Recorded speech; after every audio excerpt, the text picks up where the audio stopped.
हरे कृष्ण सर्वांना स्वागत आहे सर्वांचे.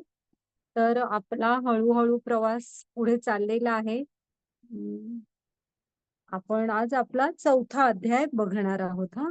ज्याचं नाव आहे ज्ञान योग. हा खूप छान अध्याय आहे, की आपल्याला गुरूंकडे का जावं लागेल. आज टीचर्स डे आहे. तर गुरु जीवनात किती महत्वाचे असतात हे कृष्णाने स्वतः सांगितलेलं आहे, की आपल्याला गीता ही गुरु शिष्य परंपरेतून शिकायची आहे. का बरं असं सांगितलंय? ते बघूया आपण. आणि गुरु राम, कृष्ण हे स्वतः गुरूंकडे गेले होते आणि गुरूंकडून त्यांनी शिक्षण घेतलं होतं. त्यामुळे गुरूंचं जीवनातील स्थान हे खूप उच्च असतं. आणि आपण बघू आता. ओके, आधी आपलं मंगलाचरण म्हणूया. ओम अज्ञानतिमिरांधस्य ज्ञानांजनशलाकया चक्षुरुन्मीलितं येन तस्मै श्री गुरवे नमः. श्री चैतन्य मनोभीष्टं स्थापितं येन भूतले स्वयं रूप कदा मह्यं ददाति स्वपदान्तिकम्.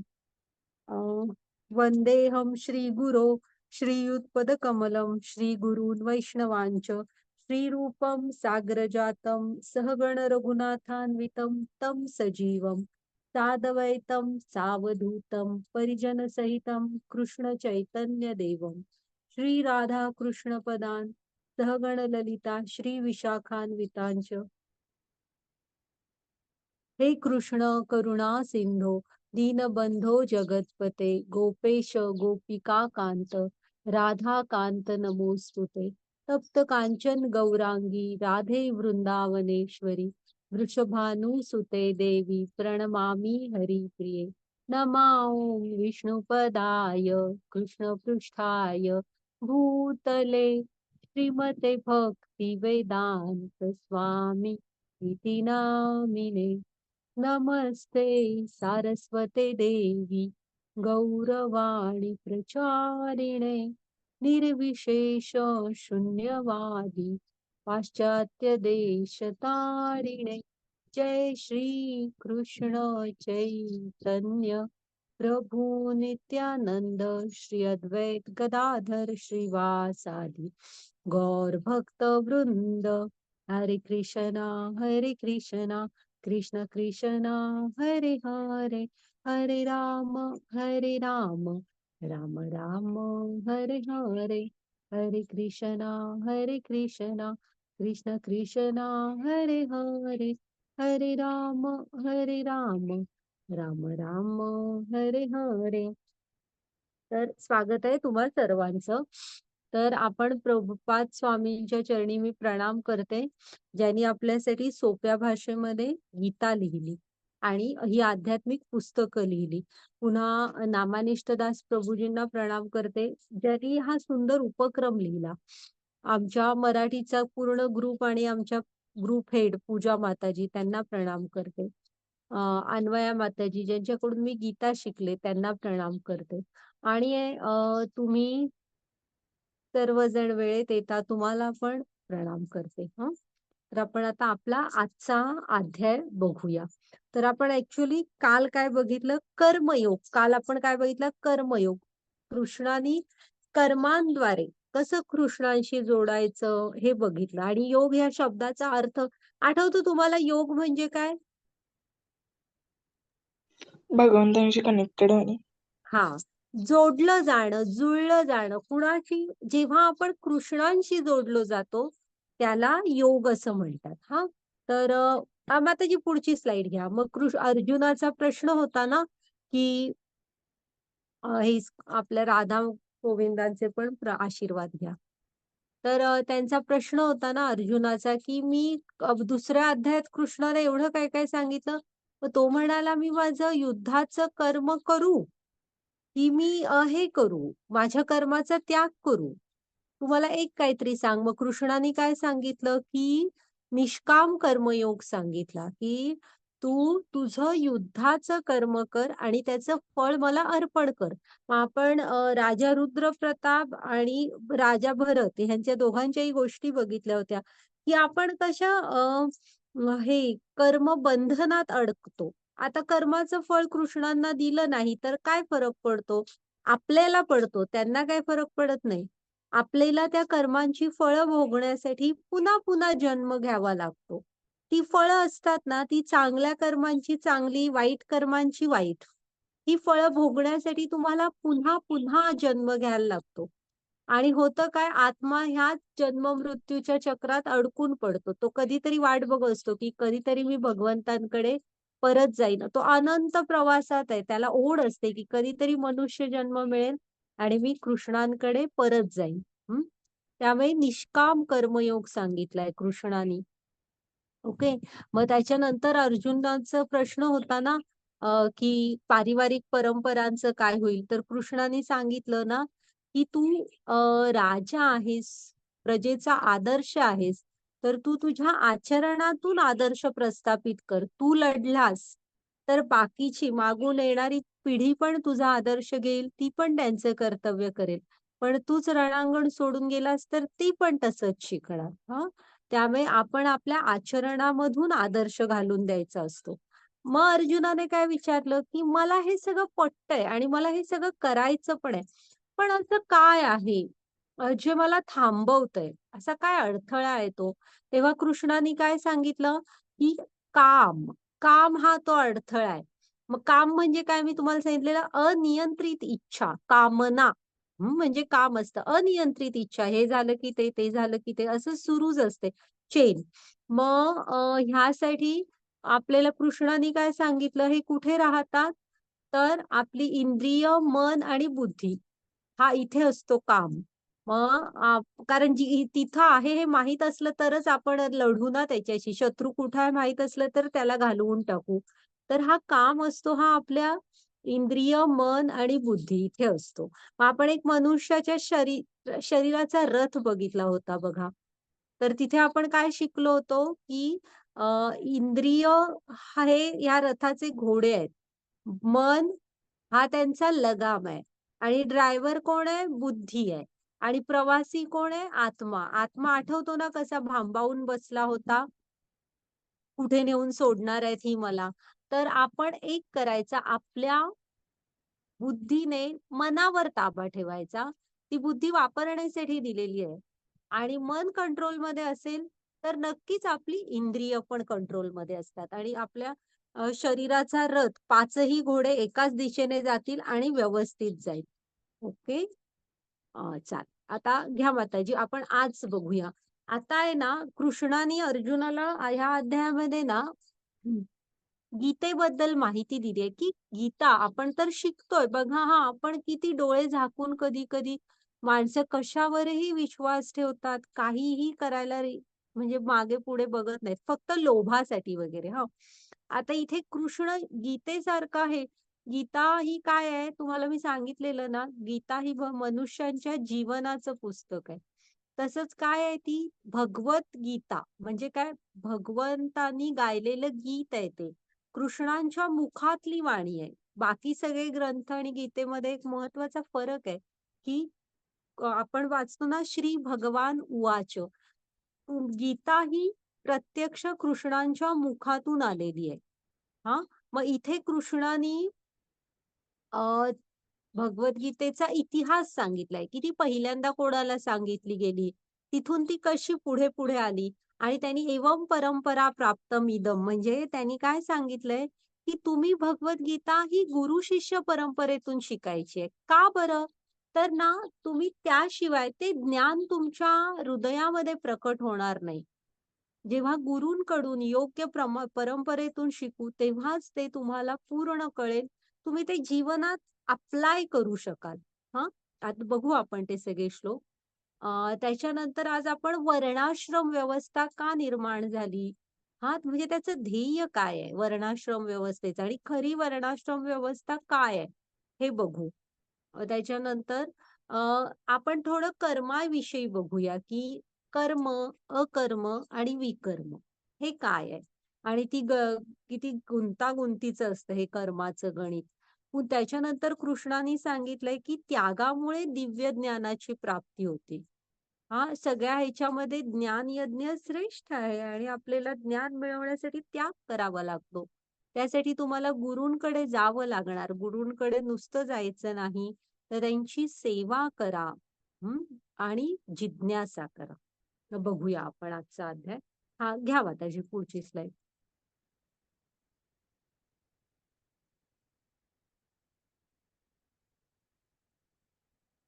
तर भगवद्गीतेचा इतिहास वाचा माताजी.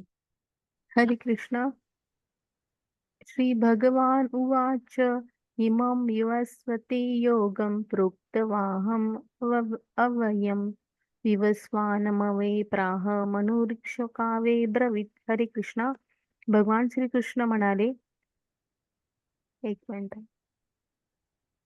हरे कृष्ण. भगवान श्रीकृष्ण म्हणाले, मी योगाचे हे अविनाशी शास्त्र सूर्यदेव विवस्वान यांना दिले होते आणि विवस्वानाने ते मानव जातीचे पिता म्हणून यांना सांगितले होते.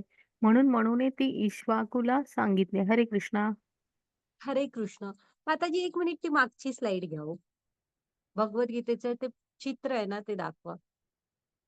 हे बघा हां, तुम्ही सगळ्यांनी बघा इथे ॲज इट इज लिहिलंय बघा. मराठीमधली भगवद्गीता तुमच्या घरी असेल, तर त्याच्यावर जशी आहे तशी असं लिहिलेलं आहे. का लिहिलंय हे जशी आहे तशी? मी पहिल्या अध्यायात पण सांगितलं होतं, की ही आहे ना, मला वाटतं म्हणून मी तुम्हाला काही सांगत नाहीये इथे किंवा प्रभुपाद स्वामींनी पण त्यांना वाटलं म्हणून नाही लिहिलेली. तर ती शुद्ध गुरु-शिष्य परंपरेतनं आलेली आहे. जशी गुरूंनी सांगितली म्हणजे जे गुरुनी सांगितलं त्याप्रमाणे लिहिलेलं आहे ते हां. आणि ही आपली गुरु शिष्य परंपरा अशी म्हणजे तुम्ही उलट गेलात तर पूर्ण नारद, नारदांचे गुरु ब्रह्मा, ब्रह्मांचे गुरु कृष्ण इथपर्यंत जाते. कुठेही शृंखला तुटलेली नाहीये. आणि आता पुढचे ह्या श्लोकात बघा कृष्ण पण हेच सांगतायत, की तुम्हाला हे ज्ञान गुरु शिष्य परंपरेतून घ्यावयाचंय. तर ते आपल्या हृदयामध्ये प्रकट होतं. हां, माताजी घ्या ती पुढची स्लाईड. हे बघा हां, इथे काय म्हणतायत, हे योगाचं अविनाशी शास्त्र आहे. म्हणजे भगवद्गीता पण सनातन आहे. हां, त्यांनी कोणाला दिली पहिल्यांदा? सूर्यदेव विवस्वान यांना दिली. म्हणजे सूर्यदेव ही एक पोस्ट आहे. जेव्हा कृष्णानी दिली ना, तेव्हा तेव्हा सूर्यदेव कोण होते? विवस्वान होते. मग विवस्वानाने कोणाला दिली? मनूंना. मनू म्हणजे मानव जातीचे पिता. मनू म्हणजे आपण मनूचे पुत्र आहोत म्हणून मानव असा तो शब्द आहे हां. मग मानव जातीचे पिता मनू यांना दिली. मनूनी कुणाला दिली? सूर्यकुलातले राजे इक्ष्वाकू ह्यांना सांगितली आणि पुढे ती सूर्यकुलात वगैरे म्हणजे पृथ्वीवर आली आणि पुढे होती. पण काय झालं माहितीये? माताजी पुढे हे घ्या. म्हणजे तुमच्या लक्षात आली ना कृष्णाने पहिल्यांदा कोणाला दिली? सूर्यदेव विवस्वानांना दिली. हं. आता हां, वाचा माताजी. हरे कृष्ण. एवं परंपरा प्राप्तमिमं राजश्रयो विदुः सकले नेह महता योगे नष्टं परंतप. हरे कृष्ण. याप्रमाणे हे परमश्रेष्ठ विज्ञान गुरुशिष्य परंपरेद्वारे प्राप्त करण्यात आले आणि राजर्षींनी ते त्याच पद्धतीने जाणून घेतले. पण काळाच्या ओघामध्ये ही परंपरा खंडित झाली आणि म्हणून हे विज्ञान आपल्या यथार्थ रूपात लुप्त झाल्याप्रमाणे दिसते. हरे कृष्ण. हरे कृष्ण. तर तुम्ही इथे बघा हां, कृष्ण काय सांगतायत, की हे परमश्रेष्ठ विज्ञान आहे. हां, ते गुरु शिष्य परंपरेद्वारे प्राप्त करण्यात आले. हां, आलं लक्षात कृष्ण मी आणि आता तुम्हाला म्हटलं ना, की राम, कृष्ण हे स्वतः गुरूंकडे गेले होते. त्यांना काय गुरूंची आवश्यकता नव्हती. ते तर पुरुषोत्तम भगवान आहेत. हां, पण तरी सुद्धा मनुष्यांना आपला आदर्श आचरणातून घालून दिलेला आहे, की ते गेले. आपल्यालाही म्हणजे गुरूंकडे जावं लागेल, त्यांच्याकडे ज्ञान घ्यावं लागेल हं. तर हे ज्ञान कसं घ्यायचं असतं? परंपरेतून गुरु शिष्य प्राप्त करण्यात आले. पण झालं काय? पुढच्या राजांनी पण ते त्याच पद्धतीने जाणून घेतलं. पण काळाच्या ओघात कृष्णांना ती परंपरा खंडित झाल्यासारखी वाटते. त्यामुळे आता अर्जुनाला पुन्हा एकदा ते सांगतायत. म्हणजे अर्जुन हा गीता ऐकणारा पहिला नाहीये. त्याच्या आधी बरेच जणांनी गीता म्हणजे ऐकली तर होतीच, आचरणात पण आणली होती. पण आता काळाच्या ओघात ती लुप्त झाल्यासारखी दिसते आणि बघा आपल्या यथार्थ रूपात लुप्त झाल्यासारखी दिसते.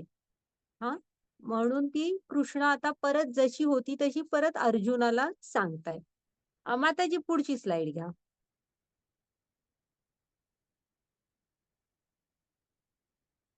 तर आहे ना ही आपल्या गुरु शिष्य परंपरा ज्या आहेत त्यामध्ये ना कृष्णाने स्वतः 4 परंपरा निर्माण केल्या.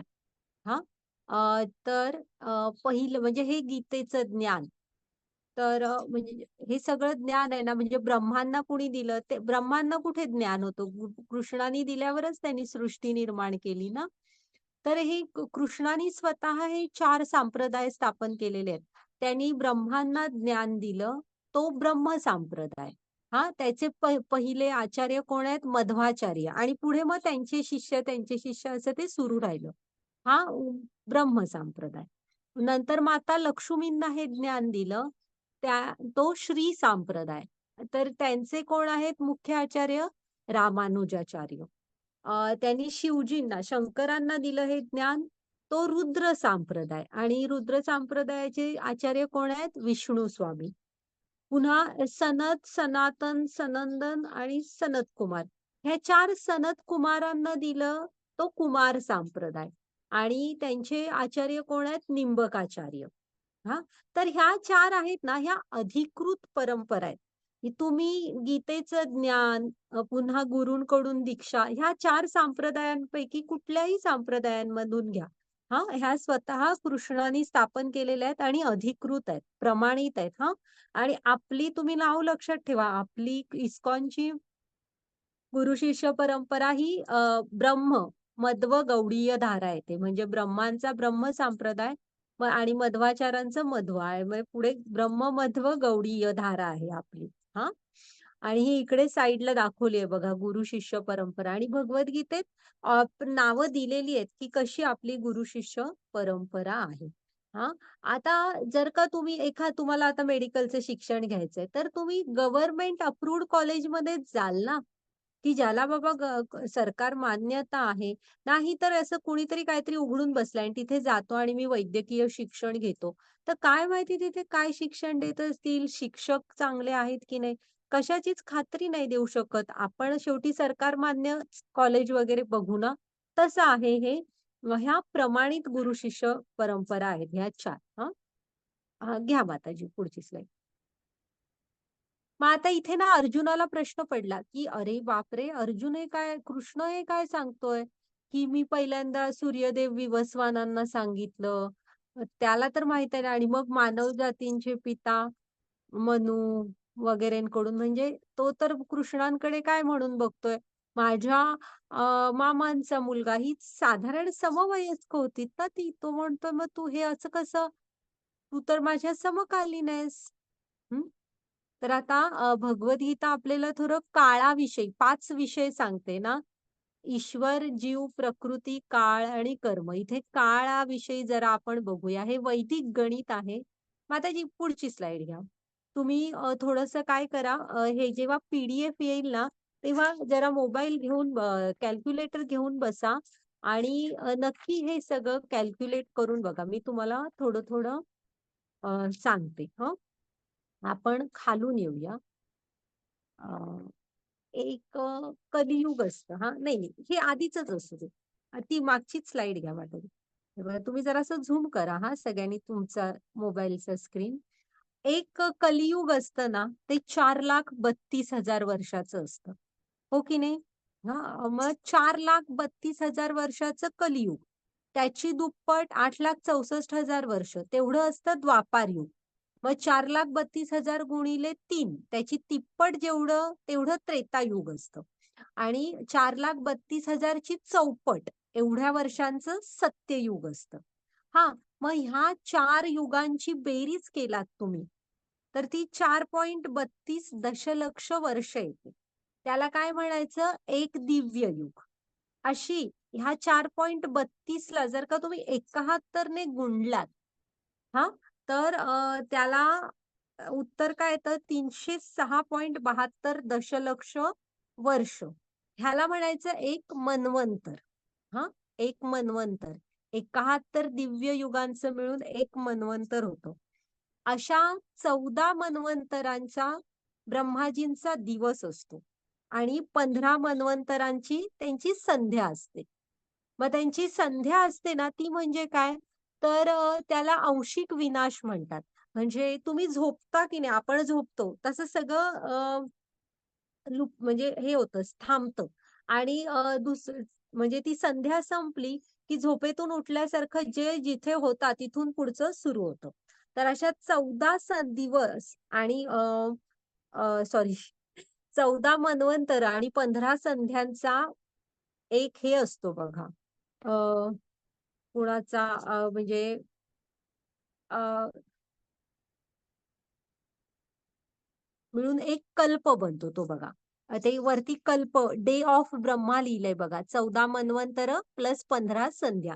म्हणजे एवढा झाला एक कल्प. ओके. आणि 4.32 बिलियन वर्ष असं त्याचं उत्तर येतं. तुम्ही हा जो गुणाकार केलात ना, आधी बेरीज केलात ना, तर 4.32 बिलियन वर्ष. मग एवढ्याचा त्यांचा एक दिवस असतो हा. ब्रह्मांचा. ओके. आणि असं ब्रह्मांचं 100 वर्षाचं आयुष्य असतं. ओके. तर आता बघा मग एवढं आपल्या कलियुगातली साधारण 5,000 आणि वरती थोडीशी वर्ष झालेली आहेत आत्ता. हां. आणि ब्रह्मांचं आयुष्य बघा केवढं असतं. म्हणजे आपला इथला वेळ किती सूक्ष्म आहोत बघा आपण त्यांच्या दृष्टीने. हं. माताजी पुढची स्लाईड घ्या.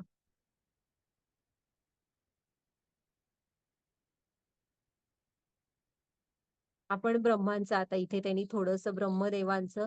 आता सध्या ब्रह्मदेवांची 50 वर्ष साधारण म्हणजे जीवनातली झालेली आहेत. कारण 6 मन्वंतर संपली आहेत. 4 युगांची 27 चक्र संपलेली आहेत. ते बघा त्यांनी तिथे दाखवलंय. आणि कलियुगातली किती वेळ निघून गेलेली आहे? तर 5,117 वर्ष एवढी कलियुगातली म्हणजे 4,32,000 पैकी एवढी झालेली आहेत बघा. 5,117 वर्ष.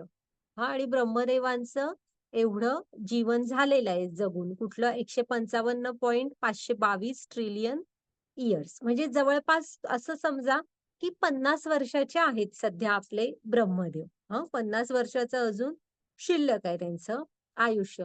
जेव्हा त्यांची 100 वर्ष पूर्ण होतात ना, तेव्हा ते म्हणजे पूर्ण हे होतो प्रलय. आणि म्हणजे पूर्ण म्हणजे ब्रह्मांचं पण मृत्यू, मग पुन्हा सगळं नवीन, नवीन ब्रह्मा सगळं नवीन सुरू होत असतं. असं असतं ते. ओके. म्हणजे इथे ना तुम्ही एक लक्षात घ्या, की अमर कोणी नाहीये. त्यांचंही खूप मोठं झालं तरी 100 वर्षाचंच आयुष्य आहे. म्हणजे खूप मोठं आहे ते. पण 100 वर्ष झाली की तेही त्यांचंही आयुष्य संपणार असं आहे. ओके माताजी घ्या पुढची स्लाईड. आता हे मनूंचं जीवन दिलेलं आहे बघा. तुम्ही हे नंतर बघा थोडंसं, की 4 युगांची 27 चक्र संपलेली आहेत. मग त्यातली हे मगाशी दाखवलं त्याचं. मग मनूंचं जीवन किती झालंय बघा त्यातलं. साधारण 120.5331 मिलियन इयर्स एवढं मनूंचं. मग त्यांच्या मनूंच्या पूर्वी सूर्यदेव विवस्वानांना कृष्णाने गीता सांगितली होती.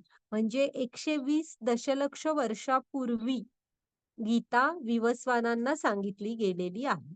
हा एवढी जुनी आहे गीता. घ्या माताजी पुढची स्लाईड.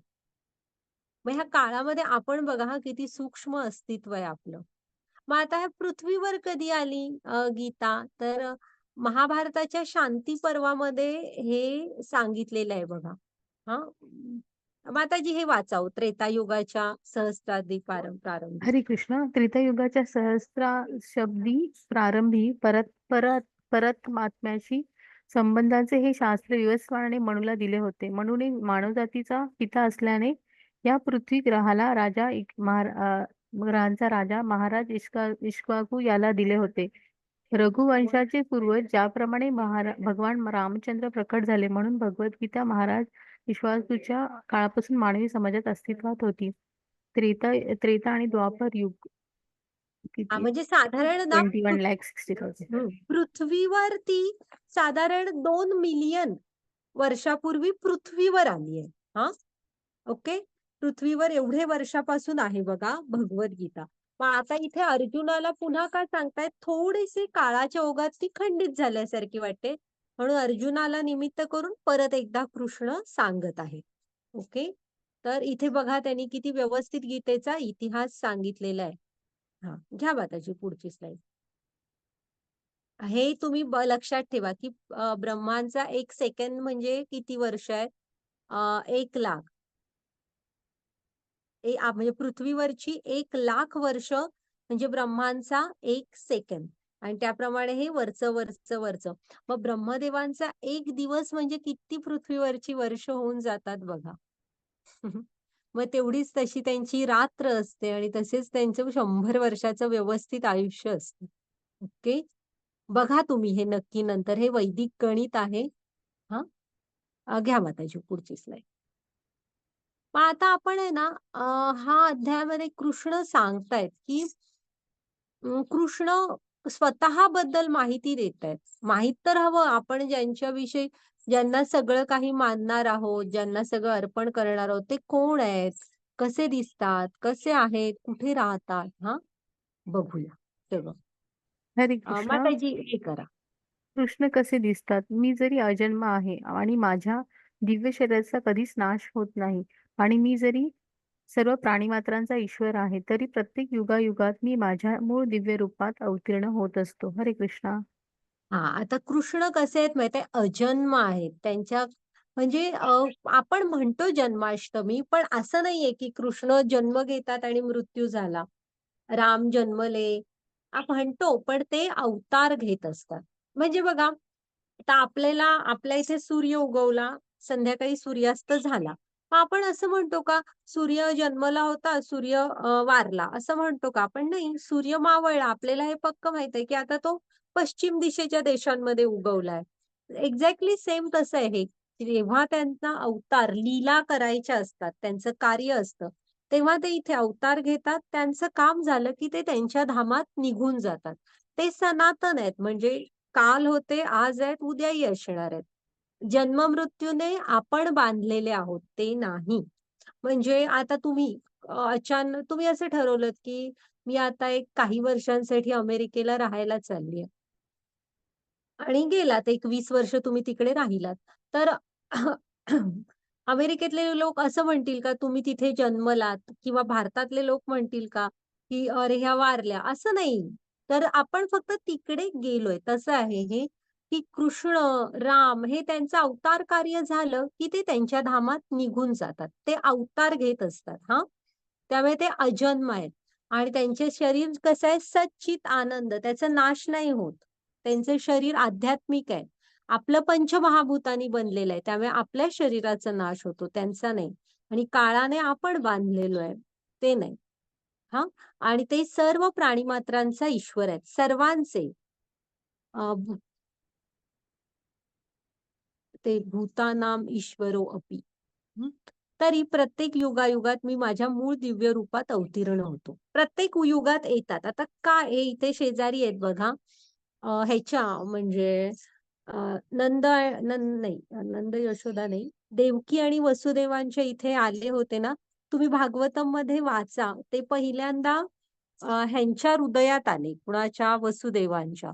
त्याच्यानंतर माता देवकीच्या हृदयात आले. हा, असे. आणि मग त्याच्यानंतर जेव्हा त्यांनी अवतार घेतला, तेव्हा ते प्रकट झाले कसे बघा, चतुर्भुज नारायण रूपात प्रकट झाले. मग त्यांनी दोघांनी पण त्यांची स्तुती केलेली आहे. आणि मग ते सांगतात की आता तुम्ही छोटंसं बाळ बना. मग ते छोटंसं बाळ बनतात आणि सांगतात की मला आता तुम्ही गोकुळात नंदाच्या घरी नेऊन ठेवा. आणि ह्या वेळेस आहे ना, इथे सगळे देवी देवता आले होते, त्यांनी पण स्तुती केलेली होती. शंकर, ब्रह्मा हे दर्शन घ्यायला त्यांचं, आणि सगळ्यांनी पुष्पवृष्टी वगैरे केली होती. त्यामुळे भगवान आपल्या भारतात तर आजूबाजूला खूप जण तुम्हाला भेटतील, मी भगवान आहे वगैरे म्हणणारे. तर त्यांनी पण त्यांना आपण बघायला हवं, त्यांनी अवतार घेतलाय की त्यांचा जन्म झालाय. आणि ते देवी देवता स्वतः येतात त्यांच्या पुष्पवृष्टी करायला, त्यांची स्तुती करायला, जेव्हा ते अवतार घेतात तेव्हा. हं? त्यासाठी शास्त्र उघडून थोडी वाचावी लागतात बघा. हं? घ्या माताजी पुढची स्लाइड.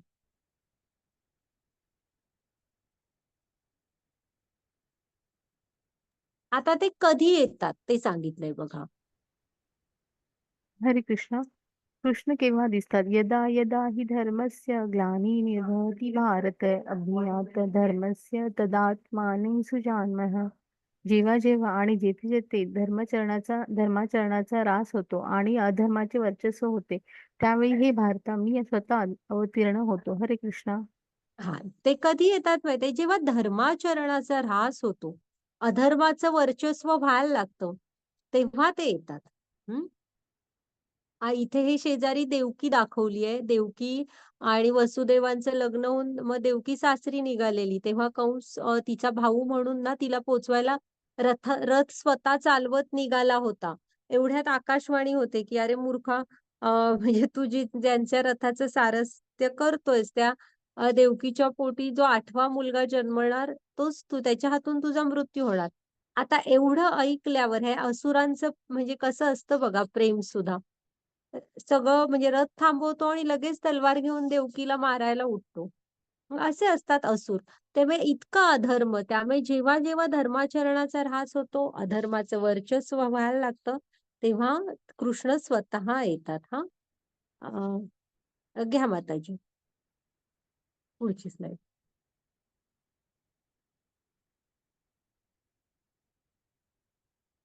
हरे कृष्ण. कृष्ण का अवतरित होतात?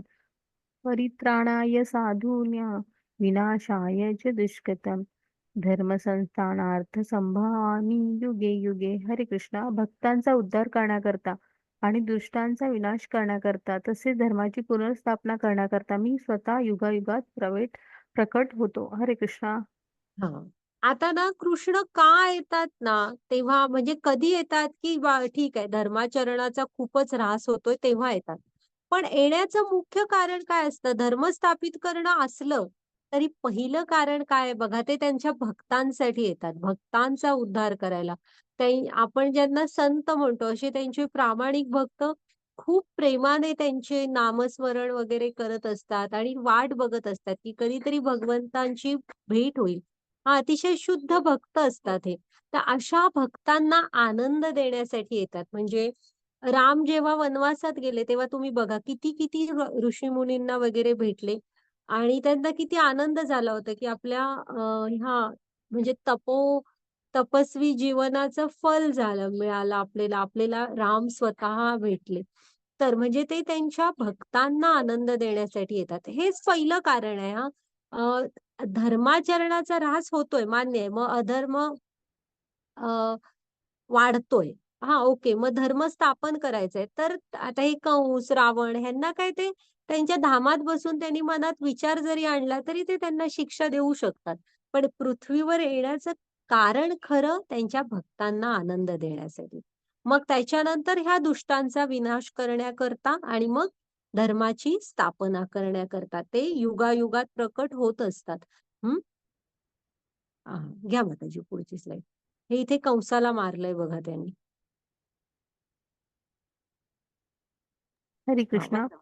कृष्णाला जाणून घेण्याचा फायदा काय आहे?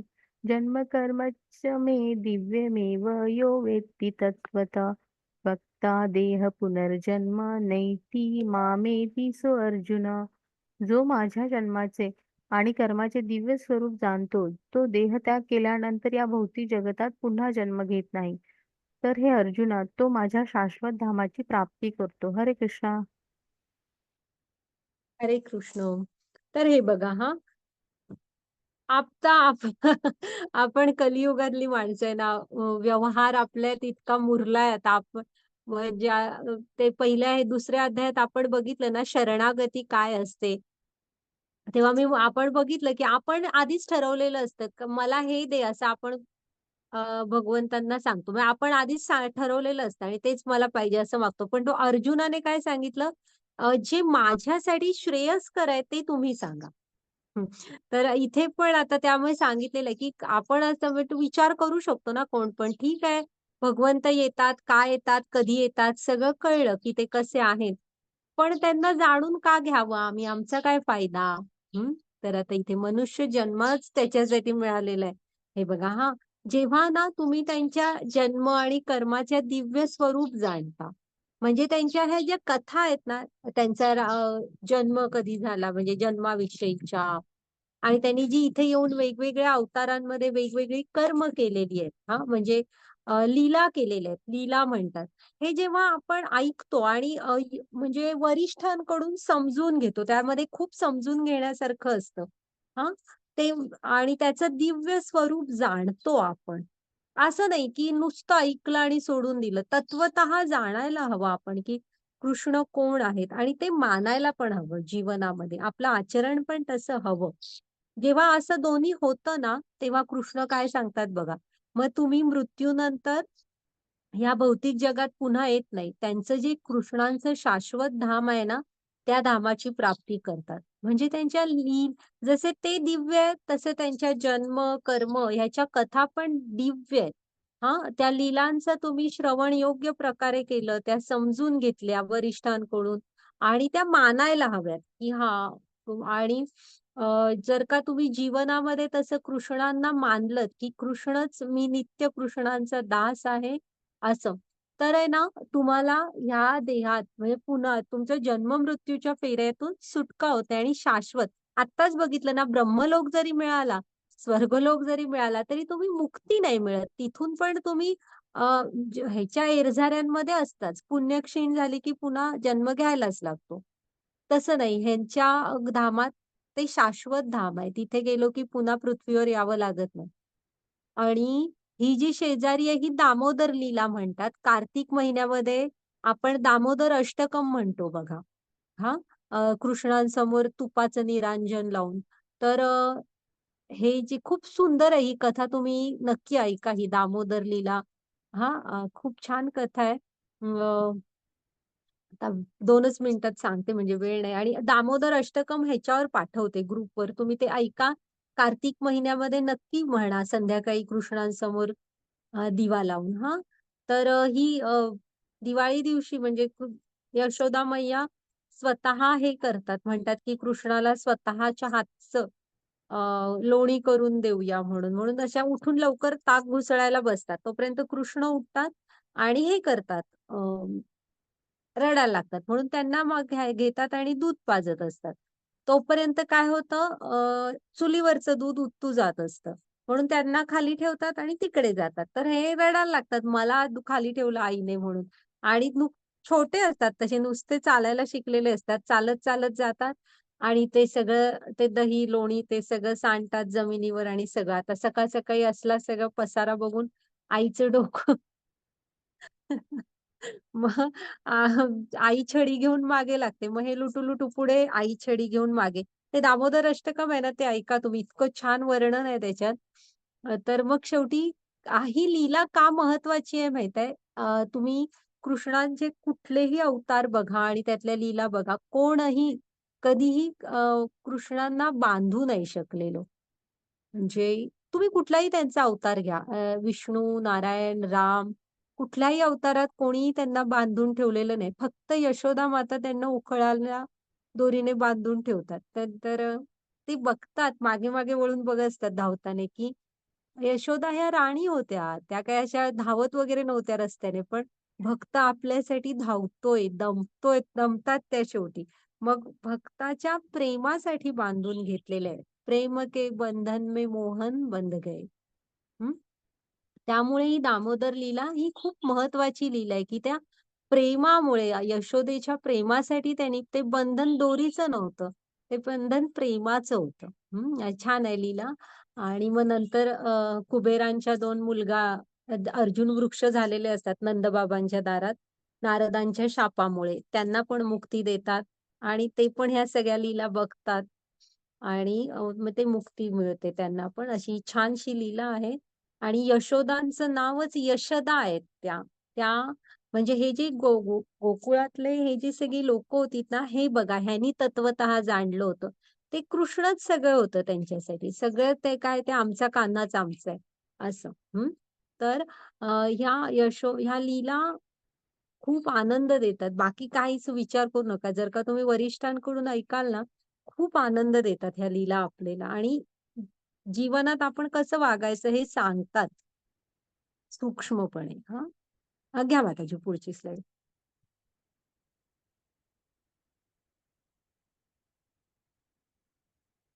हा आता ना कृष्ण कसे आहेत आणि आपण कसे आहे बघा, तुम्ही स्लाइड ना थोडीशी स्क्रीन तुमचं झूम करा आणि बघा हा आपण कसे आहे माहित आहे. कृष्णांचं शरीर आहे ना हे आध्यात्मिक आहे, आपलं भौतिक आहे. म्हणजे कसं आहे माहिती आहे, आपलं हे जे रूप आहे, आता बालपणी आपण कसे दिसायचो, आता कसे दिसतो, मग कसे दिसू, चेंजिंग आहे. हे भौतिक शरीर आहे. त्यांचं तसं नाही. ते नेहमी एक ते गोविंद रूपात इथे दाखवलंय बघा या असे एकदम चिरतरुण असे नवयौवनात असतात. ते तसेच असतात कायम. त्यांचं शरीर आध्यात्मिक आहे. आपलं कसं आहे, पंचमहाभूतांनी बनलेलं आहे आणि तात्पुरतं आहे. आपल्या शरीरावर कसं आहे, 3 आवरण आहेत. पहिलं हे भौतिक शरीर, जे आपण हात वगैरे लावतो बघतो असं. हां, हे भौतिक शरीर पंचमहाभूतांनी बनलेलं. त्याच्या आत काय आहे? सूक्ष्म शरीर, ज्याला मन, बुद्धी आणि अहंकार ह्या 3 गोष्टींनी बनलंय ते. आणि त्याच्या आतमध्ये कोण आहे? आत्मा आहे आणि तो मात्र भगवंतांचा अंश असल्यामुळे दुसऱ्या अध्यायात बघितलं बघा, तो मृत्यू नाही पावत. तो सनातन आहे म्हणजे सच्चित आनंद आहे. कृष्ण पण कसे आहेत? सच्चित आनंद, शाश्वत, ज्ञानमय, आनंदमय. तसा आपला आत्मा आहे. बाकी आपलं हे जे शरीर आहे ना, हे तसं नाहीये. त्यांचं आध्यात्मिक आहे, आपलं भौतिक आहे. आणि ना ते मायेचे नियंत्रक आहेत. माया ही त्यांच्या हाताखाली काम करत असते. आणि आपण आहोत ना, आपण पुढे हे बघू, सत्व, रज आणि तम ह्या त्रिगुणी मायेच्या प्रभावाखाली असतो आपण. हां, हा फरक आहे आपल्यामध्ये आणि त्यांच्यामध्ये. ते माताजी पुढची स्लाईड घ्या.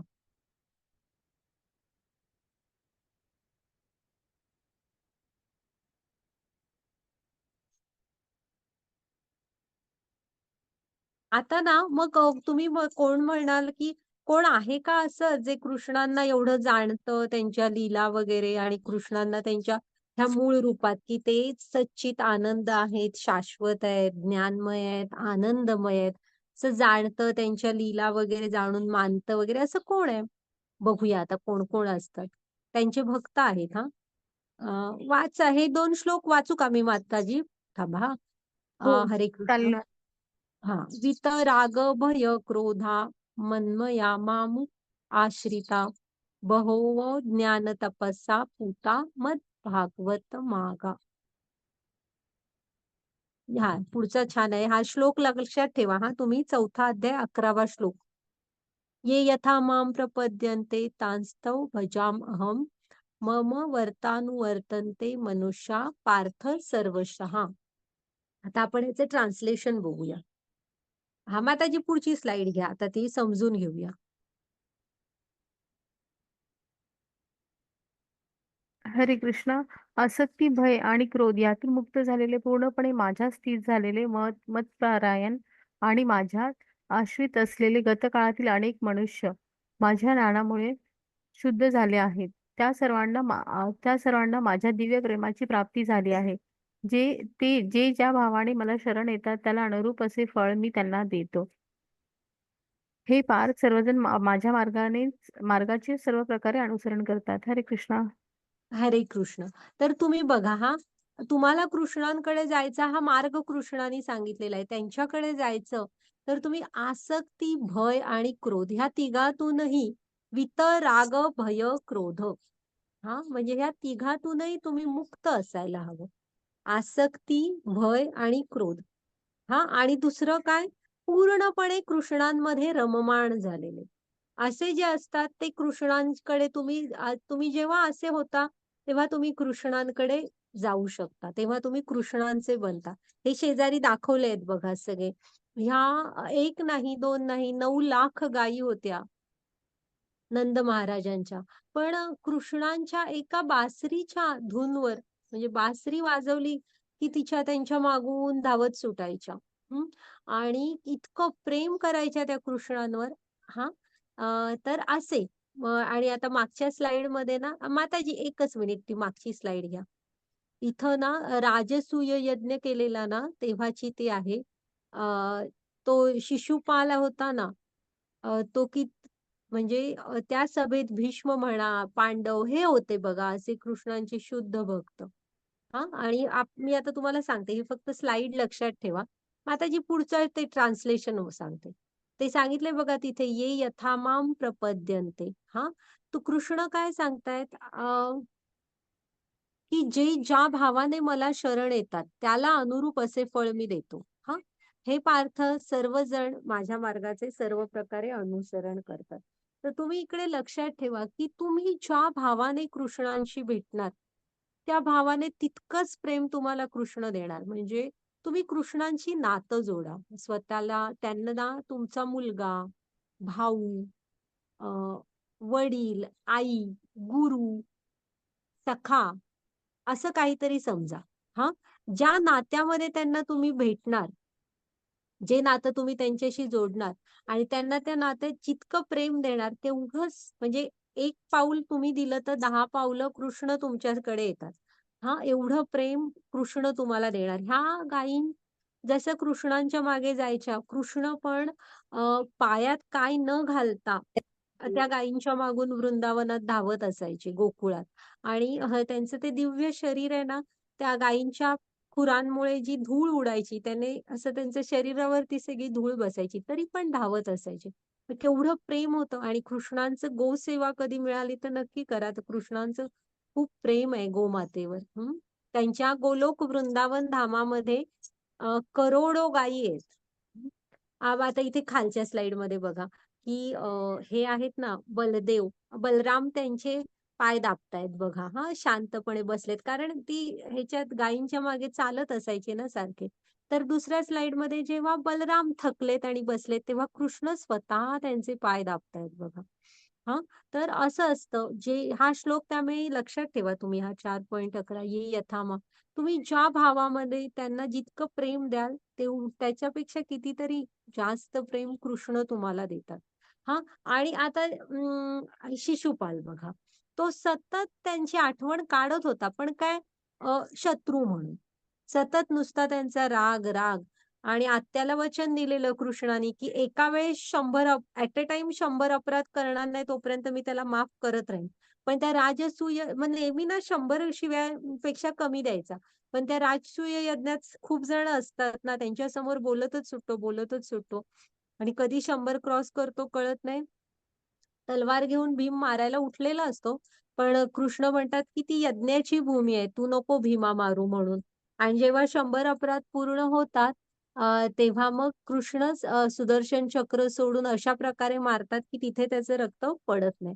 तर असं म्हणजे आता रावण किती म्हणजे बाकी भक्तांपेक्षा पण जास्त रामांचं हे करत होता. पण राम कसे भेटले? तुम्ही मृत्यू म्हणून बघितलं तर मृत्यू. आता कंसाला पण, कंस तर ते जन्म घ्यायच्या म्हणजे अवतार घ्यायच्या आधीपासूनच किती किती त्यांचे क्षणाक्षणाला आठवणच काढत होता. पण काय म्हणून, शत्रू म्हणून. त्यामुळे त्यांना ते काळ म्हणून भेटले. त्यामुळे ज्या भावात तुम्ही स्मरण करणार त्या भावात भेटणार. हं. घ्यावा त्याची पुढची स्लाईड.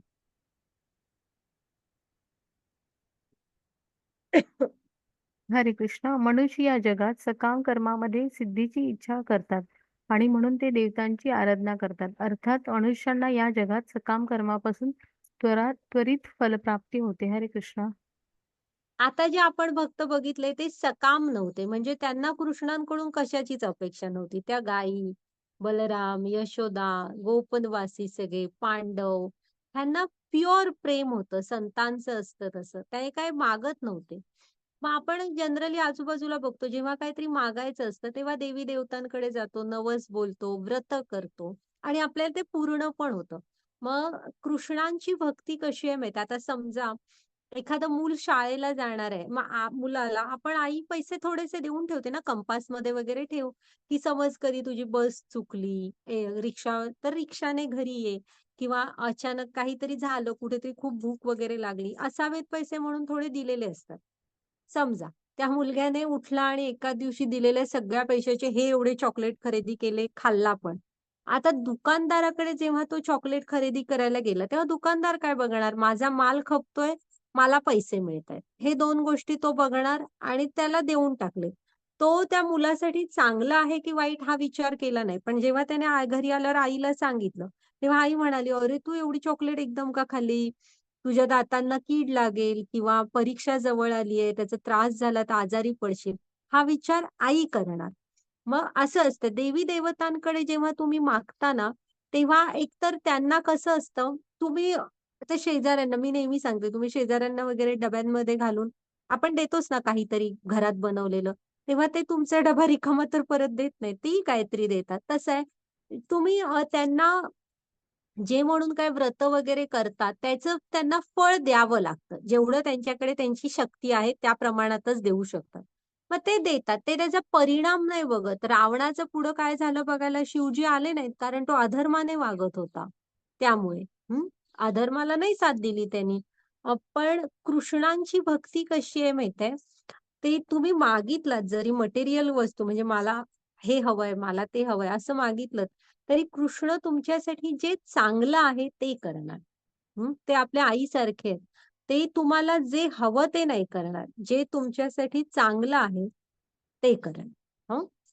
हां, घ्या माताजी पुढची स्लाईड.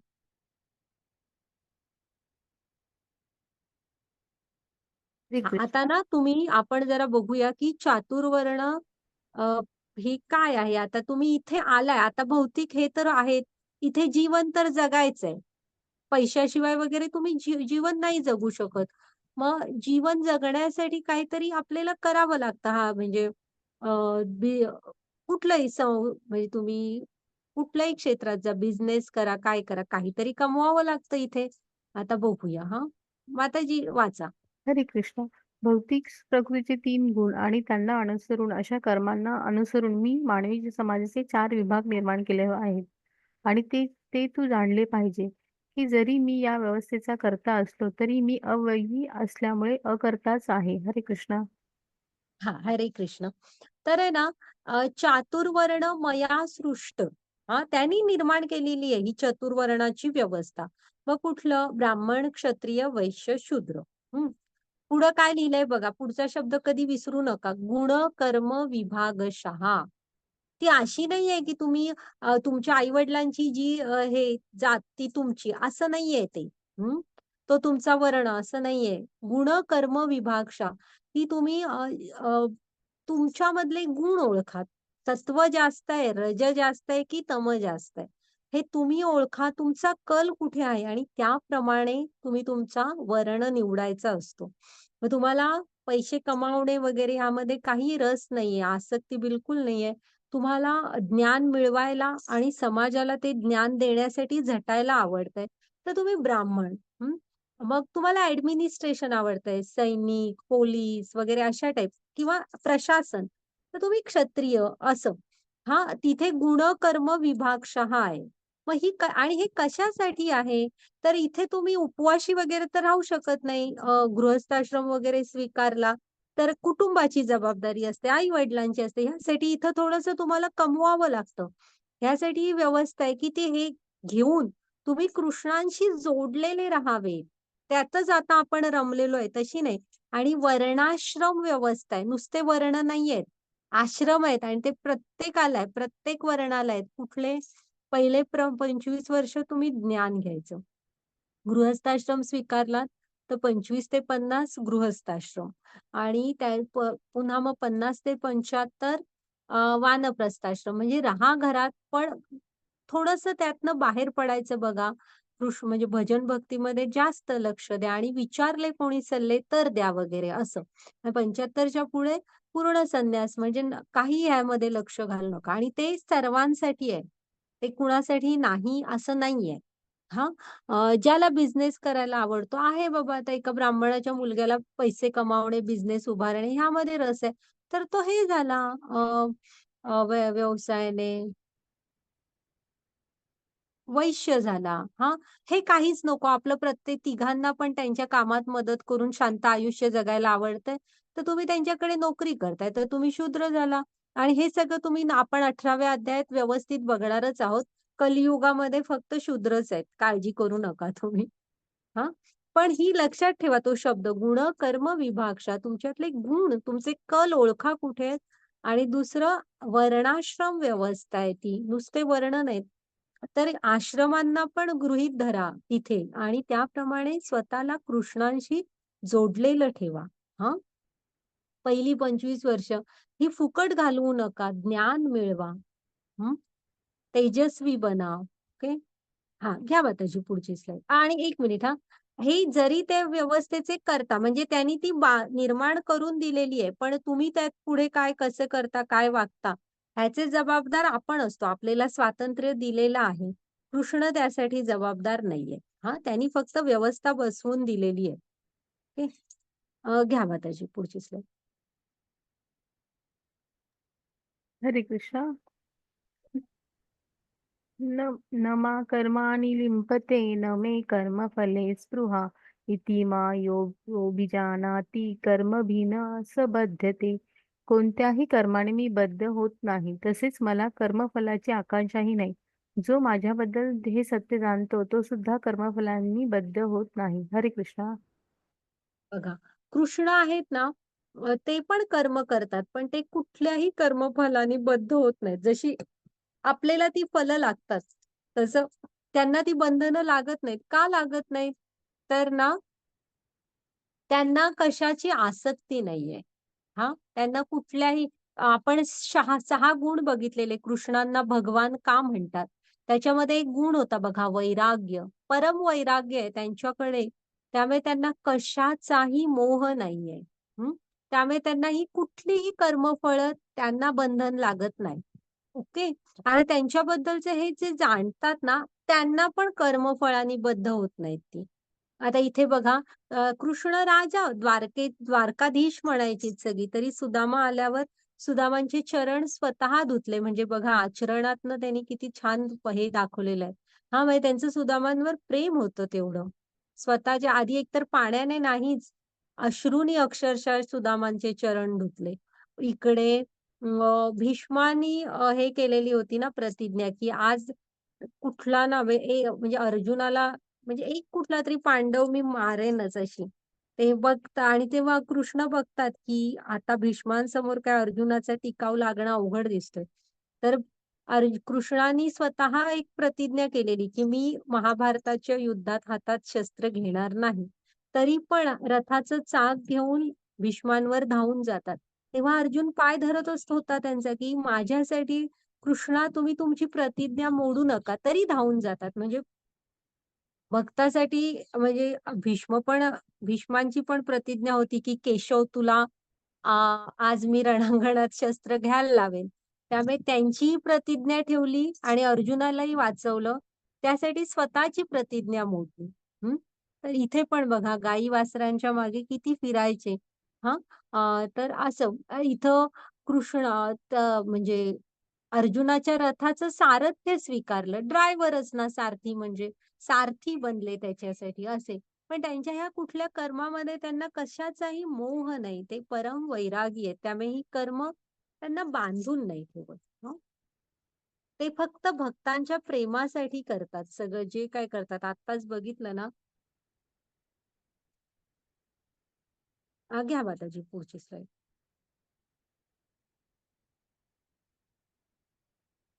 हे इथे ना कर्माविषयी सांगितलेलं आहे आता. वाचा माताजी. हरे कृष्णा. कर्माणो हि बौद्धव्य च विक्रमण अकर्मणश्च बौद्धव्य गहना कर्मणो गतिः. हरे कृष्णा. कर्माच्या गुंतागुंती समजणे अत्यंत कठीण आहे. म्हणून मनुष्याने कर्म, विकर्म आणि अकर्म म्हणजे काय हे योग्य रीतीने जाणले पाहिजे. हरे कृष्णा. आता आपण म्हणतो ना, कर्माची फळं लागतात, बंधनं लागतात. पण ती असं नाही सांगू शकत कोणही, की मला त्या कर्माचं फळ आत्ता मिळालंय किंवा नंतर मिळेल वगैरे. काही नाही. कोणही ते काही. मग लक्षात ठेवा हे वाक्य, की कर्माची गुंतागुंत समजणे अत्यंत कठीण आहे. आणि हे कोण सांगतायत? कृष्ण सांगतायत. हां, त्यामुळे आपण असं म्हणू नाही शकत, की मी आता सगळी चांगली कर्म करणार, मग ती मागची वाईट कर्म त्यामुळे धुवून जातील, असं नसतं. वाईट कर्म पण जन्म घेऊनच भोगावी लागणार आणि चांगली पण जन्म घेऊनच भोगावी लागतात. ती वजाबाकी होत नाही. आणि दुसरी गोष्ट, तुम्ही ते गणित मांडू नाही शकत. ते बघा, ते अत्यंत कठीण आहे समजायला. त्यामुळे कृष्ण सतत भगवद्गीतेमध्ये सांगतात, की तू तुझ्या कर्मांची फळं मला अर्पण करत राहा, म्हणजे चांगल्या हां. म्हणजे तुम्हाला त्याची बंधनं लागणार नाहीत. हां. आणि ती त्यासाठी तुम्हाला कर्म, विकर्म आणि अकर्म हे समजून घ्यायला पाहिजे. आता कसं आहे, अ, तुम्ही बघा, कोणतंही कर्म जे आपण इथे जगण्यासाठी करतो, हे सगळे कर्म आहेत. त्याला कर्म म्हणायचं, ज्याला फळ असतं पुढे. ओके. मग विकर्म म्हणजे काय? जे शास्त्रांमध्ये करू नका म्हणून सांगितलेलं आहे, ते तुम्ही करताय तर ते विकर्म आहे. खोटं बोलू नका, दुसऱ्यांना फसवू नका, अशापासून जे करू नका म्हणून सांगितलं तरी करताय, तर ते विकर्म आहे. आणि अकर्म म्हणजे काय? तर अकर्म म्हणजे ज्याची बंधनं आपल्याला लागत नाहीत. ते कर्म हे कृष्णांसाठी करणं, कृष्णांच्या आनंदासाठी करणं आणि त्याची फळं त्यांना अर्पण करणं. म्हणजे अकर्म म्हणजे थोडक्यात कृष्ण भावना भावित कर्म करणं. हां, तर अशी हे कळलं ना तुम्हाला कर्म, विकर्म आणि अकर्म. आपण मॅक्सिमम स्वतःला कृष्ण भावना भावित कर्मांकडे घेऊन जायचा प्रयत्न करायला हवा, जप करायला हवा. आता कळलंय की कलियुगाचा धर्म आहे. म्हणजे तुम्ही आपली सगळी भक्ती गीतं बघा की नित्य वाचे तुझे नाम घेऊ, पांडुरंगी सदा लीन राहू. पुन्हा हरिपाठाची सुरुवात काय? हरिमुखे म्हणा, पुण्याची गणना कोण करी. त्यामुळे तुम्ही जप करायला सुरू करायला पाहिजे आणि कृष्ण भावनाभावित जीवन आपण कसं घेऊ असा विचार करायला सुरू करायला हवं हं. बाकी असं ठरवून कोण काय करू नाही शकत. ते कर्माच्या गुंतागुंत खूप कठीण आहे. आणि इथे ना थोडीशी झूम करा स्लाइड. कृष्ण आपल्या हृदयातच परमात्मा रूपात असतात. मग ना जर का तुमचा कल आता एखाद्याला उघडं राहायला खूप आवडतं. तर ते विचार करतात, की ह्याला पुढचं मनुष्य जीवन ह्यासाठी नाही मिळालेलं. मग आपण ह्याला पुढचं झाड बनवू म्हणजे बाबा राहू दे उघडा. त्याची तीच इच्छा आहे ना, आवड आहे. पुन्हा एखाद्याला खूप आळशी स्वभाव आहे, झोपून राहायला आवडतं. मग अस्वल बनवतात पुढच्या जन्मी, की जेणेकरून इच्छा झोपेचीच आहे, तर मग झोपायला मिळू दे. एखाद्याला नॉन-व्हेज खूप आवडतंय, तर ते मग बाजारात जा, आणा, शिजवा असा त्रास घ्यायला नको. त्यापेक्षा आपलं अ, म्हणजे वाघ, सिंह, मांजर असं बनवू, की ज्यांचे शरीर नखं चांगली असतात, दात पण टोकेरी असतात. त्याने आपलं ताजं-ताजं शिकार कर आणि ताजं-ताजं खा, असं. किंवा एखाद्याला अस्वच्छता खूप आवडते. आळशीपणा झालाय खूप, काहीही खातो, विचार करत नाही खायचे आहे की नाही. तर अशांना मग डुक्कर बनवतात, की बाबा खा. म्हणजे हे आहे ना, हे तुमची ह्या जन्मातल्या आवड, कर्मच तुमचं पुढचं शरीर बनवत असतं. कारण हृदयातच असतात भगवंत. हं. ओके, माताजी पुढची स्लाईड घ्या. हे बघा आता विकर्म, कर्म आणि अकर्म. विकर्म काय आहे? वेदांचे पालन करत नाहीत. कर्मी म्हणजे काय? कर्मी म्हणजे ना वेदांचे पालन करतात, पण त्यांना एक हे असतं, की अ, पुण्यासाठी करतात. म्हणजे पुढचा जन्म स्वर्गात मिळावा, स्वर्ग सुख उपभोगायला मिळावीत म्हणून. त्यांना कर्मी म्हणतात. आणि कृष्णांचे भक्त काय असतात? अकर्म काय असतं? तर कृष्णांच्या भक्तीत ते व्यस्त असतात. आणि मग जेव्हा विकर्म करतात त्यांचं काय होतं? खालच्या प्रजातींमध्ये पतन होतं. कर्मी असतात त्यांना स्वर्ग प्राप्त होतो. हां. आणि देवी-देवतांचं सुख शरीर वगैरे मिळतं. हां. आणि कृष्णांच्या भक्तांचं काय होतं? ते पुनर्जन्म नाही. मग ते त्यांच्या धामात जातात. पण आहे ना, विकर्म असतं ते साधू संतांना अमान्य आहे आणि मनुष्य जीवनाच्या मूळ उद्देशाचा तिथं पराभव होत असतो. आत्ताच आपण बघतोय कंटिन्यू, की आत्म्याचा परमात्म्याशी संबंध जोडण्यासाठी मनुष्य शरीर मिळत असतं. ते एकमेव चान्स आहे, की ज्यामध्ये आपल्याला ती प्रगत बुद्धी आहे, ती चेतना आहे, की आपण भक्ती, कृष्ण ह्यांचा विचार करू शकू. आता जे कर्मी असतात ते ते स्वर्गात तर गेले, पण प्रॉब्लेम काय असतो तिथे, जेव्हा तुमची पुण्य क्षीण होतात, तेव्हा तुम्हाला परत पृथ्वीवर जन्म मिळतो मनुष्याचा आणि तुम्ही ते परत पुण्य गोळा करू शकलात तर तिकडे, नाहीतर मग परत असंच जन्म मृत्यू. आणि इकडे अकर्मींमध्ये नारदांचं उदाहरण दिलेलं आहे. शुद्ध भक्त जिथे त्रिभुवनात फिरत असतात. जिकडे जातात नारायण, नारायण करत फक्त कृष्णांच्या भक्तीचा प्रचार करत असतात. आपल्या ब्रह्ममध्व गौडीय धारेमध्ये आपले पण गुरु नारद आहेत. आणि मी नंतर सांगेन नारदांची शिष्य परंपरा केवढी मोठी आहे. एका क्षणासाठी सुद्धा जे यांना नारद भेटले, ते किती मोठे-मोठे शुद्ध भक्त झाले पुढे. ओके. घ्या माताजी पुढची स्लाईड. थोडे मोठे अध्याय आहेत हे. हरे कृष्ण. आध्यात्मिक गुरुकडे जाऊन तत्व जाणण्याचा प्रयत्न करा. नम्रपणे त्यांना प्रश्न विचार आणि त्यांची सेवा करा. आत्मसाक्षात्कारी व्यक्ती तुला ज्ञान प्रदान करू शकतात, कारण त्यांनी तत्व जाणलेली असते. हरे कृष्ण. हरे कृष्ण.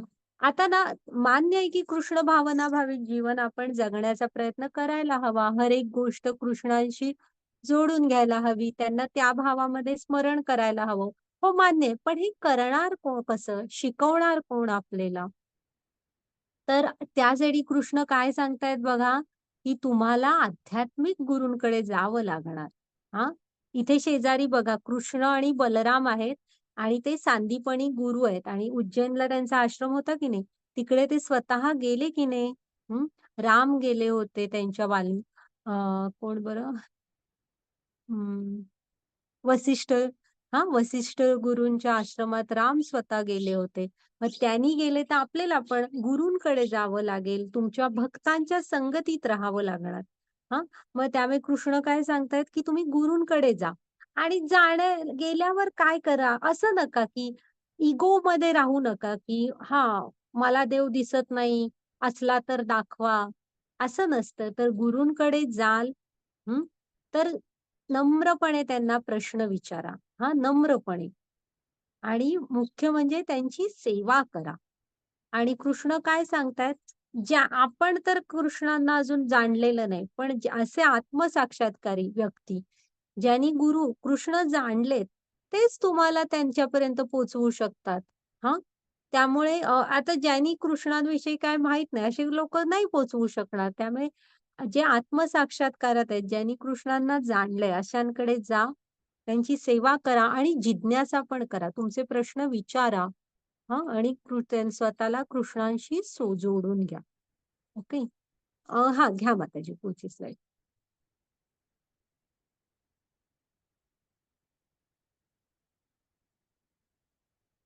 तर हे आपण बघितलं आता की हे गुरु शिष्य परंपरेतून हे गीतेचं ज्ञान घ्यायला हवं. त्याच्यानंतर वर्णाश्रम व्यवस्थेविषयी बघितलं, कर्माविषयी बघितलं आत्ताच. अकर्म, अकर्म, विकर्म हे बघितलं. त्यागामुळे दिव्य ज्ञानाची प्राप्ती होते. हे थोडंसं आपण उद्या पण बघणार आहोत. आणि तद्विधी प्रणिपातेन की तुम्हाला कृष्ण ह्यांच्याकडे जावं लागेल, गुरूंकडे. हां. ओके. झालाय आपला आजचा अध्याय. ओके. माताजी हरे कृष्ण. चालेल. तर माताजी रेकॉर्डिंग स्टॉप करा.